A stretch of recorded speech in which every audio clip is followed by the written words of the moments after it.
So we are absolutely confident that 25 megs is going to be enough, more than enough, for the average household. Why don't you know how long the usable lifespan of copper is? Isn't that something you'd want to know? But this is, look, can I say to you... Isn't it something you want to know? No, but what's the question? How long will a piece of copper last? It Yes, lasts thousands of years. Yeah, well, the copper actually lasted 2 years. The NBN admitted a number of years ago during a Senate estimates hearing that they actually started planning to replace fibre to the node in 2019. So that's literally about 2 years after the start of the bulk rollout of Turnbull's and the LNP's fibre to the node train wreck. So, yeah, thousands of years, I don't think so, Malcolm. Anyway, the good news is the shackles are starting to come off the NBN from the disastrous multi-technology mix, and 25 megs is more than enough. A decade of waste and mismanagement under the LNP with the NBN, and tens of billions of taxpayers' money literally flushed down the copper line toilet with a theological-like obsession with slow, unreliable copper wire-based internet, reusing the old phone lines and also the old pay TV cables. So if we actually look at the changes that are coming up on the 14th of September, and this is for fibre to the premise and HFC, the current NBN 100/20 plan, which is called Home Fast, will jump to 500/50, so that's 500 down and 50 up megabits per second. So it's 5 times faster download, 2.5 times faster upload. And there's a few other changes as well. The super fast, so the 250/25 goes to 750/50. And the ultra fast, which is the 1 gig down or 1,000 megabits per second down. The only change that happens there is the upload speed gets doubled. So, and it's kind of more towards the 1 gig is guaranteed, because I think with HFC it used to only be 500, so I think they're guaranteeing a little bit more than that now. I think it's 750 to a gig or something. So you know, you could get some benefit on the download as well if your download was slow.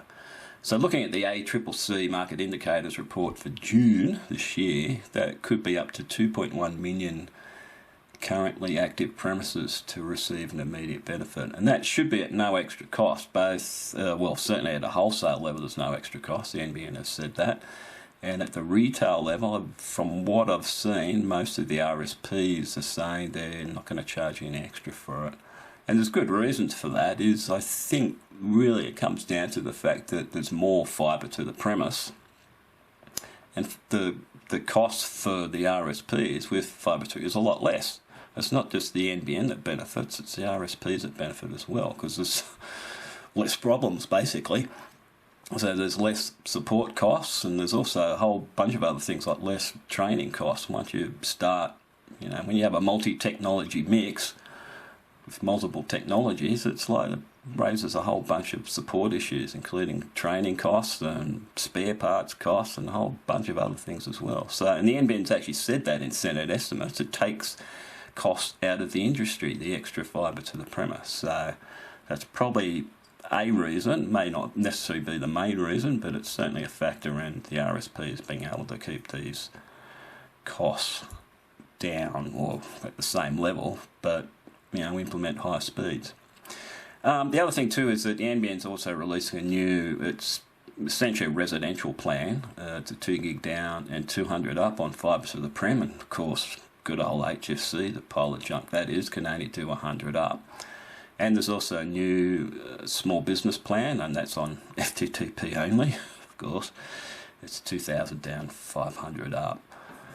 So they're the main changes that are happening on the 14th of September for the very lucky people who are on existing fibre to the prem and HFC and are on a, well, we have to be on a 100 plan at least, or a 250 or a 1 gig. So if you're stuck on a 50 or a 25, you don't get any benefit at all. However, However, there is some good news potentially for those who are on at least the current 50 plan, and if you're on fibre to the premise or HFC.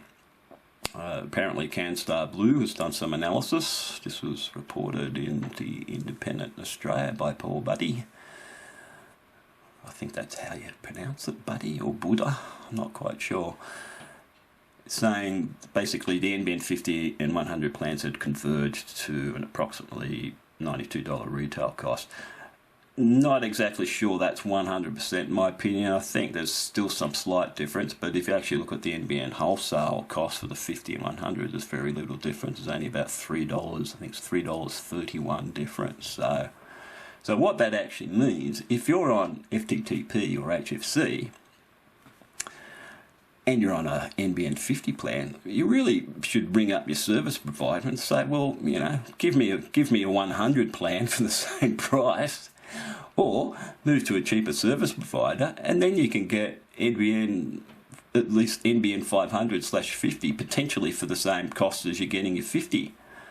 So again, looking at the ACCC market indicator reports, there's just under 800,000 current activations that are on NBN 50, and HFC it's close to 850,000. So that's another 1.6 million premises that could likely get the new NBN 500/50 by simply picking up the phone to your service provider and negotiating.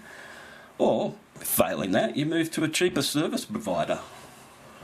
You know, because most people are still on Telstra and Optus, and they're pretty expensive, so there's plenty of other service providers out there.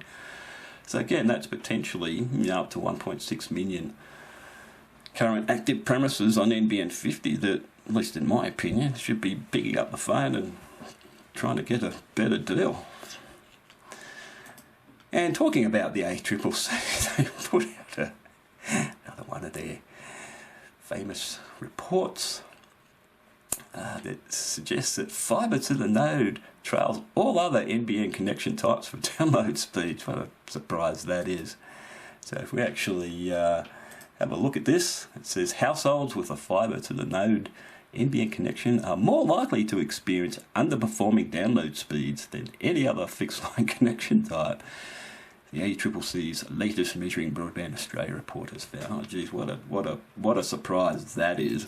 Like, who would have thought that? Then it also says, this is ACCC Commissioner Anna Blakey, says, we are concerned that there is a growing divide in the download speeds that Australians can access depending on their NBN connection type. I mean, I think that's been the problem since 2013 with a multi-technology mix. You know, some people on fibre could get high speed, and there's other people stuck on fibre to the node who couldn't even get 25. So anyway, she says there remains a cohort of households with fibre to the node connections that rarely, if ever, achieve download speeds close to their plans. Download speed, yeah, well, geez, what a shock that is.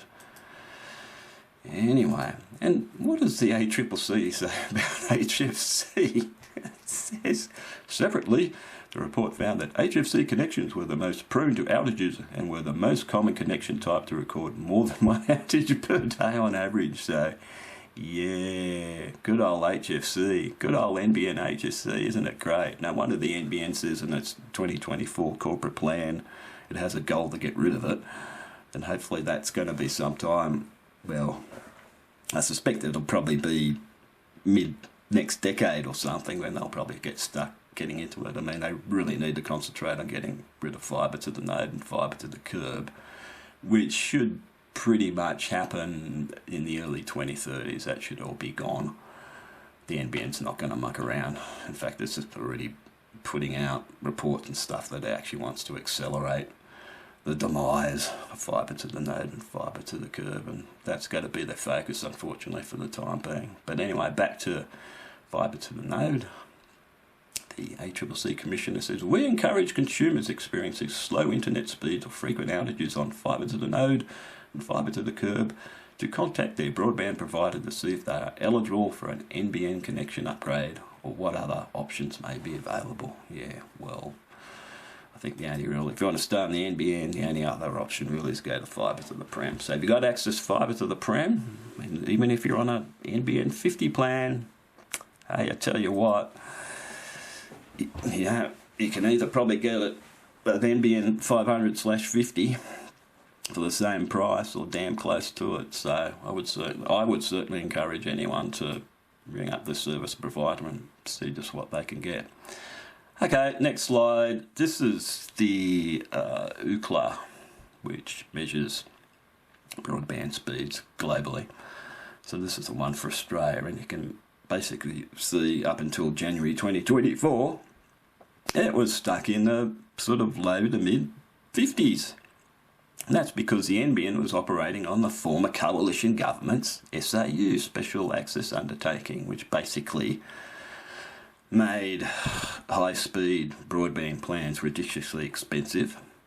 So Labor canned that, brought out a new SAU in late 2023, early 2024, which put a bit more of a focus on cheaper high-speed plans, and you can see the results, which is basically Australia's medium fixed line download speed ever since then has been steadily increasing as more people have taken up higher speed NBN plans. So the other thing about that is once these accelerate great, you know, the 500/50 and the 750/50 and not so much the gigabit plans, but the other, or the gigabit plan I meant, the 2 gig plans should also help boost this. So, you know, it's quite possible by the end of this year that Australia's medium download speed is going to be, you know, well into the 100, could be close to 200 but potentially, but probably around about the 150 as a guess. So, and what it also means is our world ranking should improve. I mean, it was getting pretty bad up until Labor got rid of the old Liberal SAU. And you can see since about, probably about April 24 that it's starting to trend down, which is good because, you know, Australia shouldn't be like 90th in the world. That's pretty ridiculous. So, you know, there's been a few months earlier this year where it trended back up a bit, but it started to head back down again to a low figure. So again, with these high speed plans coming in on the 14th of September, I wouldn't surprise if we got down into the 30s potentially. You know, it might be a stretch that we get anything below 30, but we'll just have to wait and see. So, you know, it could take several months for all this to sort of take effect and, you know, for maybe more people to take up the higher speed plans. As I said, some people on the NBN 50s might start taking up the higher speed plans as well. So, but, you know, it's all good news. And this is what the NBN's all about. It's not about 25 megabits per second. I mean, that's just ridiculous. Like, you know, it's 2025 and, like, you know, we need reliable high-speed broadband at a reasonable price. In fact, some of the RSPs have already implemented their 500 plans. And, like, there's one RSP, it's a flat rate of $80 a month. It's like, okay. And the other thing too, I think it was Aussie Broadband, I read the other day, it's actually cut its the 1 gig down 400 up plan by, I think it's close to $40 or something. I mean, it's still pretty expensive. I think it's about $150 a month, but, you know, that used to be about $250 a month or something, you know, 3 or 4 years ago. So, you know, the high-speed pricing's coming down. And it's in part because the operating costs of fibre to the premise are much lower, so the NBN can pass on those savings. And, you know, okay, there's still CPI increases every year, but, like, you know, the NBN's built for high speed. That was the whole purpose, not 25 megabits per second. So, you know, so the way I see it, as on the 14th of September, NBN's rebooted for high speed, and that's what it should have always been in the first place, not 25 megabits per second. Okay, thanks for watching.